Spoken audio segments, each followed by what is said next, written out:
சென்னையில் 170 தேர்வு மையங்களில் டிஎன்பிஎஸ்சி குரூப் 1 மற்றும் குரூப் 1A தேர்வுகள் இன்று நடைபெற்றது. டிஎன்பிஎஸ்சி தேர்வு குறித்து தேர்வு எழுதியவர்களிடம் எமது செய்தியாளர் குமார் நடத்திய நேர்காணலை பார்க்கலாம். டிஎன்பிஎஸ்சி முதுநிலை தேர்வு தமிழ்நாடு முழுவதும் இன்று நடைபெற்றது. 72 பணியிடங்களுக்காக நடைபெற்ற இந்த தேர்வில் சுமார் 2 லட்சத்திற்கும் மேற்பட்டவர் இந்த தேர்வை எழுதியுள்ளனர். துணை ஆட்சியர், டிஎஸ்பி, உதவி வன பாதுகாவலர் போன்ற பணிகளுக்காக நடைபெற்ற இந்த தேர்வில் தமிழ்நாடு முழுவதும் உள்ள மாணவ மாணவர்கள் சுமார் 2 லட்சத்திற்கும் மேற்பட்டவர் இந்த தேர்வை எழுதியுள்ளனர். இதற்காக 986 தலைமை கண்காணிப்பாளரும் நியமிக்கப்பட்டனர். சென்னையில் மற்றும் சுமார் 170 இடங்களில் இந்த தேர்வு நடைபெற்றது. தற்போது இந்த தேர்வு நடைபெற்ற மையங்களில் தேர்வு எழுதிவிட்டு தற்போது வெளியே வந்து கொண்டிருக்கின்றனர்.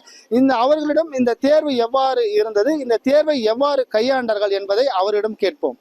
இந்த தேர்வு கஷ்டம்னு சொல்ல முடியாது, ஈஸின்னு சொல்ல முடியாது. கொஞ்சம் மாடரேட்டா தான் இருந்தது. படிச்சிருந்தா ஃபுல்லா எழுதியிருக்கலாம், செலக்ட் ஆகிற வரையும் எழுதியிருக்கலாம். கஷ்டம்னு பார்த்தோன்னா கரண்ட் அஃபேர்ஸ்லாம் நிறைய சம்மந்தப்பட்டு இருந்திருந்தது. இந்த பட்ஜெட்லாம் கேட்டிருந்தாங்க. பட்ஜெட் இந்த தமிழ்நாடு சம்மந்தப்பட்ட கொஷின்ஸ்லாம் நிறைய வந்துட்டு இருந்தது. அதனால தமிழ்நாடு சம்மந்தப்பட்டது படிச்சிருந்தா கொஞ்சம் ஈஸியாக இருந்திருக்கும். நல்லா ப்ரிப்பேர் பண்ணியிருந்தேன். கொஷின் பேப்பரும் நல்லா ஓரளவுக்கு மாடரேட்டாக அட்டன் பண்ணுற மாதிரி தான் இருக்குது. ஹால்லாம் எல்லாம் நல்லா மெயின்டைன் பண்ணியிருந்தாங்க. எல்லாம் நல்லா கோஆர்டினேட் பண்ணி பர்ஃபெக்டாக இருந்துச்சு. இந்த எக்ஸாம் ரொம்ப லென்த்தியாக இருந்தது. போன தடவை விட கொஞ்சம் டஃப்பாக இருந்த மாதிரி இருந்தது. மேக்ஸ் கொஷின்ஸும் கொஞ்சம் டஃப்பாக இருந்த மாதிரி இருந்ததுங்க.